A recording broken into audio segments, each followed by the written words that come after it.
Hi guys, welcome to my video. My name is Tony. I'm here from Yo-Cresci International, and today I'm going to be teaching you guys how to install an LED light kit into your Ender 3 and Ender 3 Pro.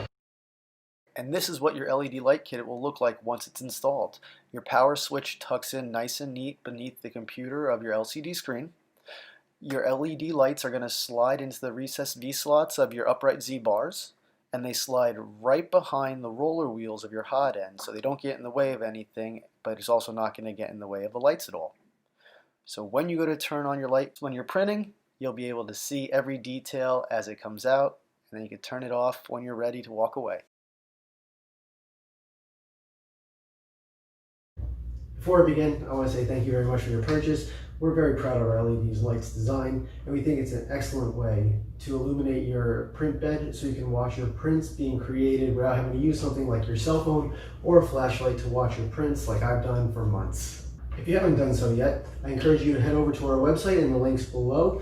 There you'll be able to purchase your LED light kit for your Ender 3 or your Ender 3 Pro, and then you'll be able to follow the rest of these instructions and be able to watch your own creations being printed in real time.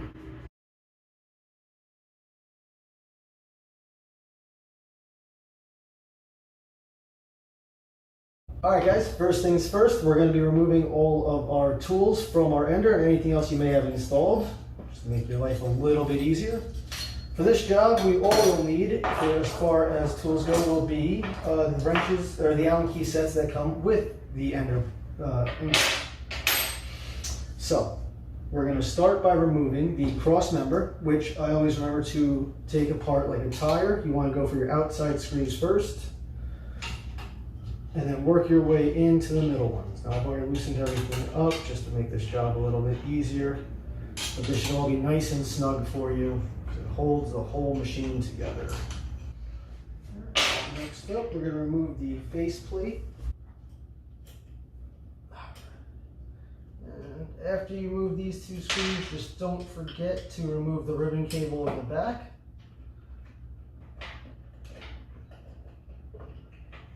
And also, if you guys have a guard on the back of your plate, I would recommend removing it just in case you have too thick of a protector back there. It might get in the way of your rocker switch housing. Alright, first thing, speaking of the housing, we're going to just slip it right in to the legs, or the leg here, like so. Next up, we're going to take our LED lights that we have already wired, and I've already installed the proper length for you guys. First things first is we're going to slide the wires behind the power side extrusion bars.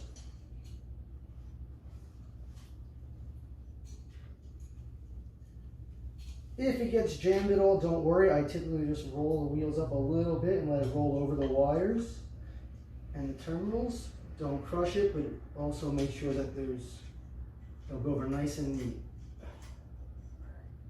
After that, we will feed the LED lights through the V-slot of the top. Squeeze down, be gentle, but pull it as you're feeding it from the top. Make sure there's no kinks. Alright, there we go. Next up, you are going to just put the other side in the V-slot. You don't need to recess it the whole way, but I would pull the negative side, the black cable, towards the your Ender PSU, and I will pull the red cable side, or the red cable towards the front of your printer. Alright? From here, we're going to take our other red positive wire, and we're going to put the spade end. So there's two ends. One has a fork on the end, one has a spade.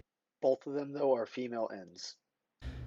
So we're going to put the spade end, or the female end, up here and through the housing. And we're going to do the same with the other positive cable from the LED lights. wire them in. Actually, you can remove the housing really quick. It'll make it a little bit easier. There we go. Wire bolt through. Like so. Alright, next up, we're going to take your rocker switch and we're going to install it into the housing.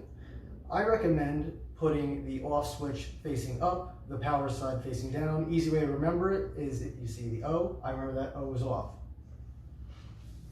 Alright, so we're going to insert the rocker switch into the housing. I also clipped this side pressure point just because it makes it a little bit easier to insert and there's not going to be too much pressure pulling the switch out of the housing. From there, just to connect your spade terminals to the male terminals. Doesn't matter in what one you plug into which, it's just a switch, it just completes the electrical circuit. Okay, now that we've done that, we're going to remove our PSU and we're going to hook our power lines to it.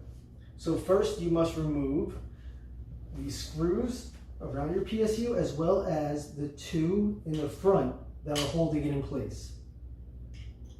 So I would actually, while it's in place, I would start with removing the screws around the PSU. Remember, there's only three, one in the back. And you have to move, just loosen it up so everything's all held in place while you're doing this. So one screw in the back and two on the side, on the inside of your bed, of your printer side. Okay. All right, now that these screws are loose, we're just going to remove the two screws that are holding your PSU to the right side of your Z-axis. I recommend removing the bottom screw first, just so it doesn't put any excess pressure from the top of the PSU hanging off. And also hold your PSU while you're loosening that extra screw. Doesn't hurt to take care of your machine. There we go. Okay.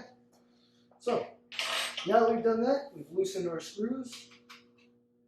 Let's just finish the job. Okay. And voila, separates. Okay, and you should have enough space to lay this on the bed of your printer. Okay guys, you might want to pause right here just to see the above view of my PSU. On the far left, you're going to see where I have the positive wire screwed in, and on the right, you will see the negative. Both of them have the red plastic sheathing on the cables. Once in place, just make sure everything is tightened down firmly. Alright guys, now that we have connected all of our wires to our PSU, I have screwed it back into the upright Z bars. And before we put anything together, we're just going to plug our machine back in and we're going to make sure that we did a good job and all the lights turn on. So, and there's power. You're going to turn it on. And keep in mind, you don't need your LCD screen plugged back in to do this. So you turn it on. I have my lights off.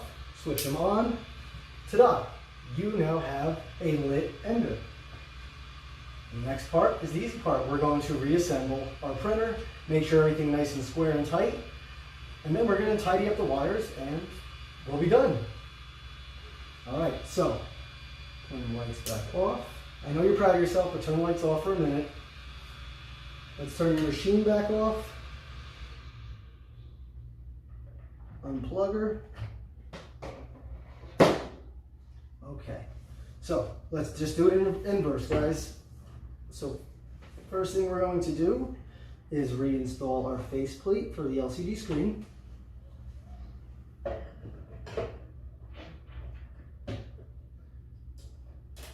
Now, this should not be overly difficult. If you did remove the guard over the computer on the back of your LCD screen, this should slip in nice and easy. If you did a trial run ahead of time and you found out that it works, well, congratulations, just install it all back together. If not, I recommend putting a different LCD protector on the back, just one that is slimmer and less beefy, and your housing for your switch and your screen will both fit together very well. Now, if you cannot get your LCD screen back together, you may need to enlarge your screw holes a little bit, or you might just need to sand down the sides of your LCD protector or your housing. I recommend just doing a dry run ahead of time so you know everything fits, but it wasn't much of a problem for me to install mine and many others, so it all depends on what prints you have installed on your printer already. Okay, now don't forget to install the ribbon back onto your screen, which will be the first terminal closest to the bed. Then, don't forget to put back on your top member of your bar. Line it up. And don't forget just to screw the screws back in, outside first, finger tight.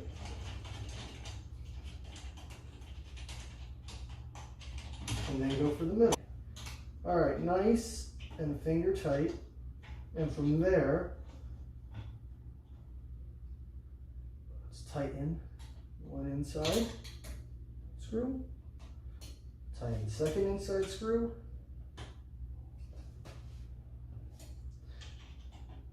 one outside screw, and the other outside screw. Okay, from here guys, it's just tidying up, making the printer exactly how you want it. So you got this wire hanging over the top. I just slip my wire covers back into the V-slots. There's one.